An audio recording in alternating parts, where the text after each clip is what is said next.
Hey guys, Savannah Bell here with My Massage World, and today's video is all about your brand's reputation and why it might not be what you think it is. So recently, I've had two different therapists reach out about why their businesses were suffering, and after just a little bit of digging, we figured out the problem. While they thought their reputation was one thing, it was definitely not.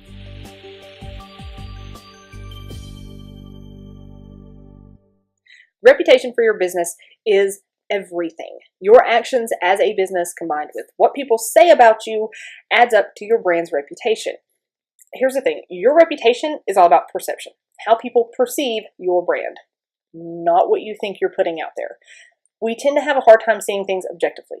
Obviously, you've put a lot of hard work into every aspect of your business, and you are just too close to look at it from an outside perspective and see what others might think of things. So sometimes inviting someone else to take a look can give you an entirely new perspective on what's working and what's not working. So let me tell you a little bit about each of these therapists. Now, I'm going to leave their names out for privacy, but they both agreed that their stories might help some therapists. So here we go. The first kept getting requests for more than just massage services. Say it bluntly, a bunch of creeps were assuming that she was a prostitute, and this was happening on a very regular basis. So she was a pretty new therapist, about a year out of school, young, very attractive, and she was getting very discouraged and down because she thought, this is just what the profession entails, and she was completely ready to throw in the towel. So I took a look at all of her stuff and gave her my honest opinion. She did not like me. She wasn't really happy with me at first, but here's the basic rundown that I gave her of how she was sending the wrong message and building a very different reputation than what she thought.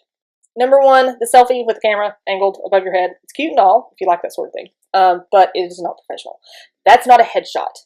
And it gives a great view of your cleavage, which is just asking for the people who are looking for a hooker to think that you are one. Now, as much as we can all say that that shouldn't matter, blah, blah, blah, we all live in the real world, and it does. People assume a lot based on very, very little. And as a professional, just get a good headshot. You'd have a friend take one. Phones have great cameras now.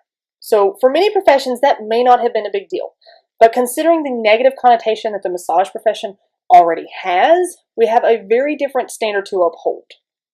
Number two, I realized that she was a model. Great, fine, nothing wrong with that. But the fact that scantily clad photos were all over her personal Facebook page did not help in the least, especially since it was linked to her business page. So I told her, make it completely private so that only your closest friends and family will ever see that sort of thing. Change the name on your personal profile, disconnect it from your business page, or get rid of it all completely. Whatever is going to keep any potential clients from seeing those photos. No matter how you feel about that matter, again, our profession already has a bad reputation that we are constantly having to fight to separate ourselves from the sex industry. Risque photos only add to that bad perception of the industry, unfortunately.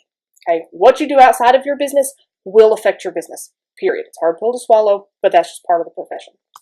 Once she separated those things, put some serious privacy restrictions on all of those types of photos, and she made a few more changes to speak more about her skills and how she can help people, those requests really started to dwindle. Her reputation shifted to a much more professional one. Changing a few photos out on her Facebook page and on her website made a world of difference. Now, the next therapist had an issue with perception as well. She was starting her business in a small town and struggling to get people in. What I came to discover on her website was how much she pushed a new service and product, CBD. Now, regardless of where you stand on the whole CBD thing, I don't care. She has the right, per her area, to use and sell CBD oil. But the problem lies in how she was promoting it. It was her primary focus. Not necessarily anything wrong with that, but she focused on it so heavily that she was turning people off who weren't quite receptive to the whole thing yet. She was targeting a fairly conservative audience with a product that many of them were not open to in the least because of the connotation around it. It's like they assumed she was some sort of crazy stoner, like they were going to have Cheech and Chong working on them. Okay, most definitely that was not her. But because of the push that she was making for the use of this product, and it was just splattered everywhere, that's the reputation that was forming. So per my advice, she scaled back considerably and started using a much more subdued approach to promoting the use of CBD oil in her massages and for client self-care. She salvaged that reputation by making some changes in her marketing and now has opened many minds and helped a lot of people in pain because she changed to build her reputation on pain relief and CBD oil just happens to play a part in that. So if you're struggling to build your practice, think about the message that you're sending out to clients and potential clients. The reputation that you're building. Is it really what you think it is? So getting some outside perspective may help. So be sure to join our Facebook group and let us all take a look and see where you might be able to make some changes to improve the perception of your brand. Thank you so much for watching today. As always, check us out at mymassageworld.com. Like us on Facebook, subscribe to us on YouTube, and stay tuned for more videos.